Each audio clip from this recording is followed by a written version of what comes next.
დედის და ქალთა საერთაშორისო დღესთან დაკავშირებით აჯარის მთავრობაში ბრძანება 7 მარტს დაიწერა. ბრძანების თანახმად უწყებაში დასაქმებულ 44 ქალბატონს პრემიის სახით 250 ლარი დაერიცხა, თუმცა 200 ლარი მიიღეს. დღესასწაულთან დაკავშირებით პრემია არ მიუღია მთავრობის აპარატში დასაქმებულ 2 ქალბატონს, რადგან ისინი შტატში არ ირიცხებიან. პრემიისთვის ბიუჯეტიდან 8800 ლარი დაიხარჯა. საჯარო მოსამსახურეებზე, ქალბატონებზე გაცემული იქნა პრემია 250 ლარის ოდენობით საავადმყოფო პრემიის სახით. ეს არის პირველი შემთხვევა მთავრობის აპარატის და ზოგადად საჯარო სამსახურების საქმიანობაში, ანალოგური შემთხვევები იყო გასულ წლებში. მანდილოსნებისთვის 9000 ლარი დახარჯა აჯარის ფინანსთა და ეკონომიკის სამინისტრომ აღნიშნული თანხასულ 36 ქალზე გადანაწილდა. 250 ლარიანი პრემია უწყების 6 შტატგარეშე თანამშრომელს არ შეხვდა. ქალთა საერთაშორისო დღესთან დაკავშირებით სარვამარტოდ აჯარის ფინანსთა და ეკონომიკის სამინისტროში დასაქმებულმა ქალბატონებმა, რომლებიც შტატით ირიცხებიან სამინისტროში, მიიღეს სამინისტროსგან პრემიის სახით 250 ლარი. ქალთა საერთაშორისო დღესთან დაკავშირებით ბათუმის საკრებულომ 25 ქალს პრემიის სახით 150 ლარი დაურიცხა. საბოლოო ჯამში ბიუჯეტიდან 3950 ლარი დაიხარჯა. სხვა უწყების მსგავსად აქ პრემია 3 ქალბატონმა ვერ მიიღო. რომართან დაკავშირებით მანდილოსნებს გაუკეთეთ წახალისება.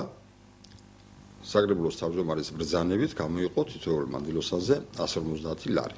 აჯარის ჯანდაცვის სამინისტრომ მიმდინარე წელს საპრემიო ფონდიდან ეკონომიის ხარჯზე 34 ქალბატონზე 100 ლარიანი პრემია გასცა. ბიუჯეტიდან 3425 ლარი დაიხარჯა. საპრემიო კომისიამ მიიღო გადაწყვეტილება, კომისიური გადაწყვეტილება საპრემიო ფონდში რათანხაც ეკონომიის ხარჯი რათანხაც იყო და რისი გაცემით საშუალებაც იყო, გავაცეთ ეს მცირედი დახმარებას დაარქვევთ თუ პრემიას დაარქვევთ, აი იმ დღის აღსანიშნავად. ეს არის ხელზე მიიღო ქალბატონმა 100 ლარი. საჯარო სამსახურში პრემიების გაცემის ეს მანკიერი სისტემა უნდა შეიცვალოს, რადგან პრემიები მხოლოდ დამსახურების მიხედვით უნდა გაიცეს. აცხადებენ ორგანიზაციას საერთაშორისო გამჭვირვალობა საქართველოში.